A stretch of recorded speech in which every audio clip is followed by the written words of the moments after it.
Hey, it's Medium Jenny Lee. I got staticky hair, but it's also session 55 of the Raw book, video number 56. We have 2 sessions left of volume 1, and then we'll be finished with book 1. I have book 2, but I haven't started reading it, and I don't plan on reading it anytime soon. Maybe this will be a summer excursion. For now, let's dive in to 55. Dawn asks, I would like to ask as to the condition of the instrument. Okay, let's see how Carla's doing. They actually give some more information this time. Ross says, this instrument is experiencing physical distortions toward weakness of the bodily complex occurring due to psychic attack. This instrument's vital energies have not been affected. However, due to the aid of those present in healing work, I read that all weird, like it was like there was more to the sentence. Let's read it again. This instrument's vital energies have not been affected. However, due to the aid of those present in healing work. This instrument will apparently be subject to such weakness distortions due to the incarnative process which predispose the body complex towards weakness distortions. So her physical body just ain't cutting it. But she's also under psychic attack, but not to her vital energies because she's present with those who do healing work. Is there any specific thing that we can do that you have already told us or otherwise to alleviate this psychic attack or to help the instrument the most? We scan this instrument and find its distortion toward appreciation of each entity and each entity's caring. This atmosphere offers the greatest contrast to the discomfort of psychic attacks, being the reciprocal, the atmosphere of psychic support. So her loving and acceptance of others is helping her not be affected by the psychic attacks. This each of you do as a subconscious function of true attitudinal, mental, emotional, and spiritual distortions toward the instrument. There is no magic greater than honest distortion toward love. Aww, love. I want to ask a couple questions about previous material that I didn't understand. I'm hoping that this will clear up my understanding with respect to the mental configurations which we have been dealing. In the session before last, you stated, however, this is a risk to the Orion entities due to the frequency with which the harvestable negative planetary entities then attempt to bid or order the Orion contact, just as these entities bid planetary negative contacts. Can you explain the mechanisms that affect polarization in consciousness with respect to this statement?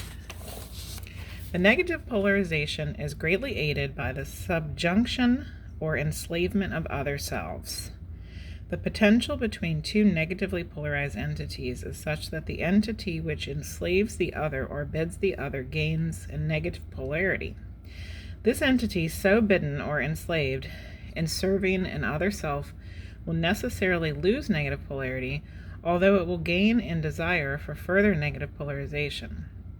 This desire will then tend to create opportunities to regain negative polarity. So both of the people or entities in the enslavement situation end up becoming negative. Obviously, the person doing the enslavement is clearly going to be negative, but even the person being enslaved is going to be more negatively impacted, understandably. Am I to understand that just the fact that the third density entity on this planet, just the fact that he calls or bids an Orion Crusader is a polarizing type of action that affects both entities? Incorrect.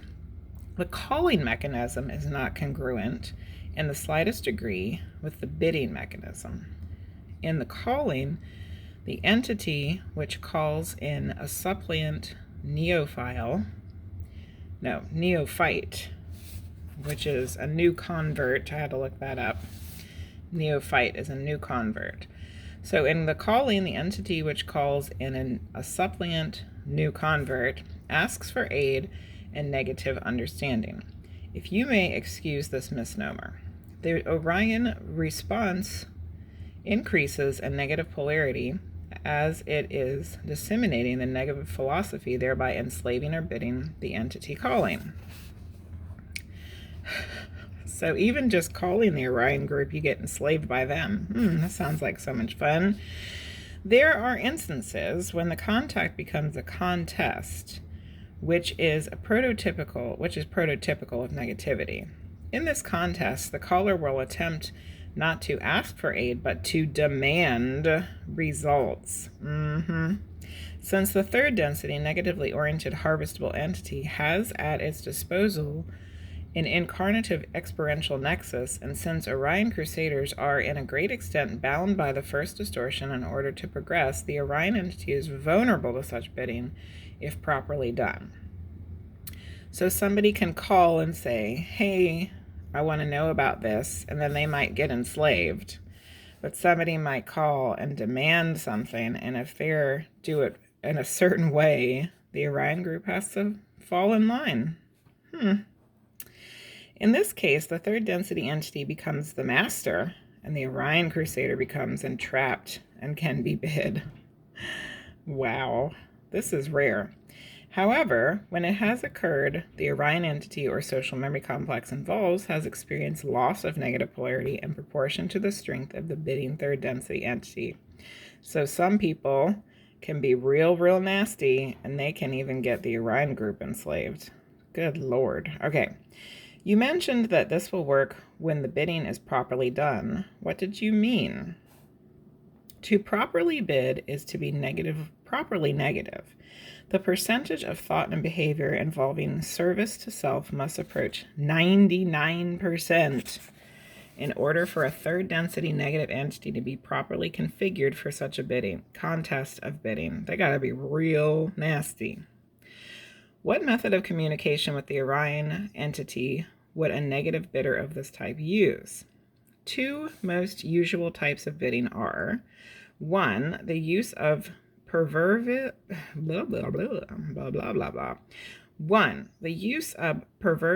of sexual magic. 2, the use of perversions of ritual magic. In each case, the key to success is the purity of the will of the bidder. The concentration upon victory over the servant must be nearly perfect. So ritual things, probably like summoning demons or something, I don't know. Can you tell me, in the polarizations in consciousness, if there is any analogy with respect to what you just said in this type of contact with respect to what we are doing right now in communicating with Ra? There is no relationship between this type of contact and the bidding process. This contact may be characterized as one typical of the brothers and sisters of sorrow. I still hate that title. Wherein those receiving the contact have attempted to prepare for such contact by sacrificing extraneous, self-oriented distortions in order to be of service. The raw social memory complex offers itself as a function of its desire to serve. Both the caller and the contact are filled with gratitude at the opportunity of serving others. We may note that this is no way presupposes that either the callers or those of our group in any way approach a perfection or purity such as was described in the bidding process. The calling group may have many distortions and be working with much catalyst, as may those of Ra. The overriding desire to serve others, bonded with the unique harmonics of this group's vibratory complexes, gives us the opportunity to serve as one channel for the one infinite creator. Things come not to those positively oriented, but through such beings. Ooh. So the negative entities and the negative people, it's all a contest to them. They're trying to outdo the other one in their negative, awful crap. And it's always about power over the other. because ultimately they're servicing themselves. And to service themselves, they have to step on, control, and ultimately be disgusting to everybody else. But the positive ones, even though we might not be perfect in our positivity, because we're working through stuff, even Ra said they're not perfect either. They still have catalysts to work through too. The desire to be of service to others is the thing that changes us. We're willing to give up things for ourselves to help others. And I really like this last sentence here. Things come not to those positively oriented, but through. The Orion group is taking, they're demanding, they are collecting and acquiring. But we're working through stuff. Things come through us, the positively oriented. I like it. Let's keep going. You stated at an earlier time, until transfers of energy of all types have been experienced and mastered to a great extent, there will be blockages in the blue and indigo radiations. Remember, blue is throat, indigo is third eye. Could you explain this more fully? At this space-time, you have not covered the appropriate intermediate material. Please re-question at a more appropriate space-time nexus. It's like so robotic. I'm sort of hunting around here for an entry into some information. I may not be looking in a productive area, but you have stated that we, that is Ra, has been aided by shapes such as the pyramid, so that we could aid our people with a shape such as the pyramid. These shapes have been mentioned. Don't always get stuck on these pyramids. Good Lord. These shapes have been mentioned many, many times, and you have also stated that the shapes themselves aren't of too much consequence. I see a relation between these shapes and the energies that we have been studying with respect to the body. I would like to ask a few questions on the pyramid to see if I might get an entry into some of this understanding. You stated, you will find the intersection of the triangle which is at the first level of each of the four sides formed a diamond in a plane which is horizontal. Can you tell me what you meant by the word intersection? So this was some information a long, long time ago at the beginning of the book when they were talking about the pyramids of Giza. Your mathematics and arithmetic have a paucity of configurative descriptions which we might use, without intending to be obscure. We may note that the purpose of the shapes is to work with time-space proportions of the mind-body-spirit complex. Therefore, the intersection of both space-time and time-space oriented, and thus is expressed in three-dimensional geometry by two intersections which, when projected in both time-space and space-time, form one point. Good God Almighty. Whatever the hell that means. I have calculated this point. Of course, Don has calculated this point. I've calculated this point to be 1/6 of the height of the triangle that forms the side of the pyramid, correct? Your calculations are substantially correct, and we are pleased at your perspicacity. Footnote for that word. In this context, perspicacity, I'm probably not saying that right, may be defined as acuteness of sight or discernment. Good job, Don. Oh, you math person, you. This would indicate to me that in the Great Pyramid at Giza, the Queen's Chamber would be the chamber of initiation, correct? Again, you penetrate the outer teachings. The Queen's Chamber would not be appropriate or useful for healing work, as that work involves the use of energy in a more synergetic configuration rather than the configuration of the centered being. Another footnote here. In this context, synergetic may be defined as working together. Okay, then would the healing be done in the king's chamber? This is correct. We may note that such terminology is not our own. So they're saying the king and queen's chambers are not what they would have called those places, which is understandable. We won't need to go into all that. So the king's chamber is the one that's used for healing. Yes, I understand that. It is just the common naming of the two chambers of the Great Pyramid. I don't know whether this line of questioning is going to take me to a better understanding of the energies, but until I have explored these concepts, there is nothing much I can do but ask a few questions. There is a chamber below the bottom level of the pyramid, down below ground, that appears to be roughly in line with the king's chamber. What is that chamber? We may say that there is information to be gained from this line of querying. The chamber you request to be informed about is a resonating chamber, the bottom of such a structure. In order to cause the appropriate distortions for healing catalysts shall be open. Okay. In the book, Life Force of the Great Pyramid, they have related the Ankh shape with a resonance of the pyramid. Is this a correct analysis? So I looked up this book, Life Force of the Great Pyramid. It is written by D.J. Nelson and David H. Can't read my own handwriting. Orville? Something. Oh, I don't know. It's about energy and the body. And if you don't know the Ankh shape, there it is. It's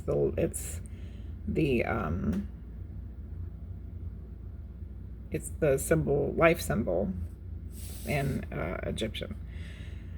We have scanned your mind and find the phrase working with crayons. This would be applicable. What? Let's reread the question. The book Life Force and the Great Pyramid, they have related the Ankh shape with the resonance of the pyramid. Is this correct? Is this a correct analysis? We have scanned your mind and find the phrase working with crayons. This would be applicable.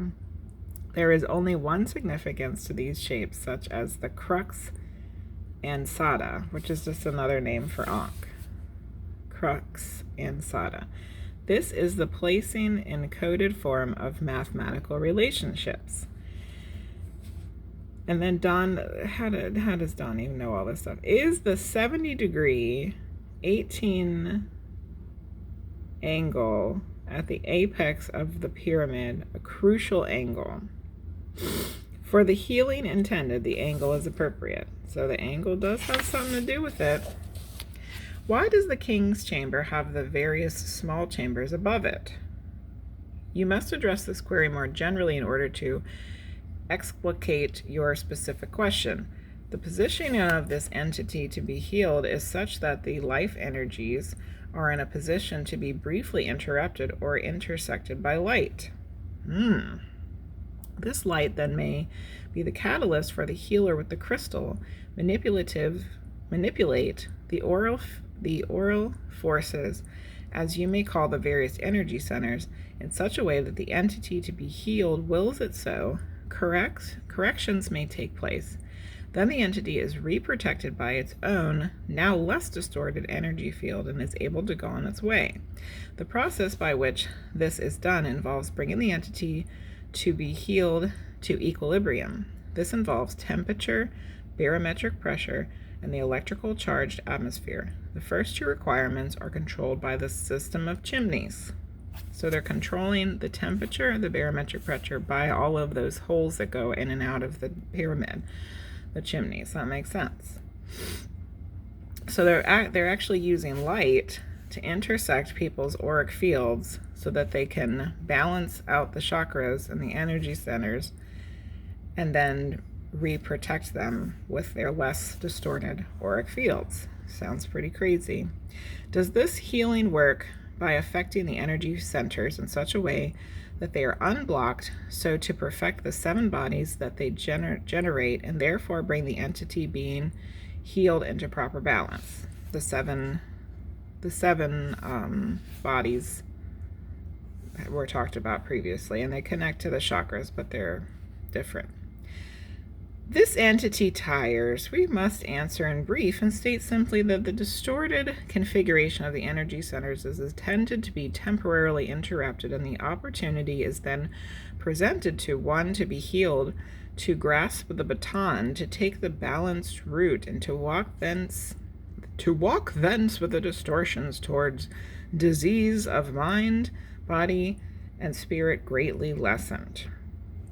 The catalytic effect of the charged atmosphere and the crystal directed by the healer must be taken into consideration as integral portions of this process, for the bringing back of the entity to a configuration of conscious awareness would not be accomplished after the reorganization possibilities are offered without the healer's presence and directed will.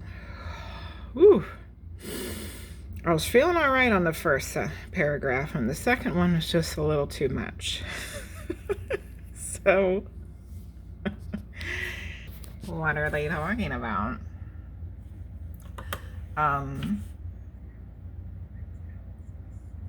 Oh, hold on. I'm messing something up here. Okay, so,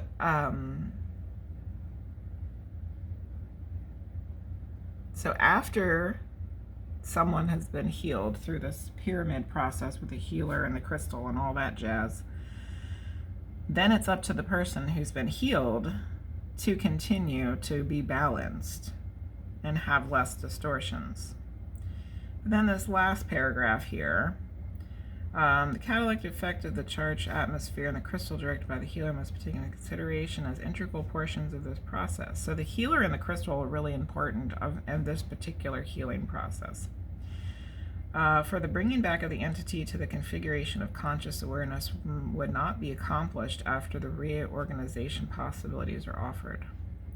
So they're saying that for this particular healing process, that because they're interrupting the auric fields, that it wouldn't work correctly without the healer and the crystal and the healer's directed will.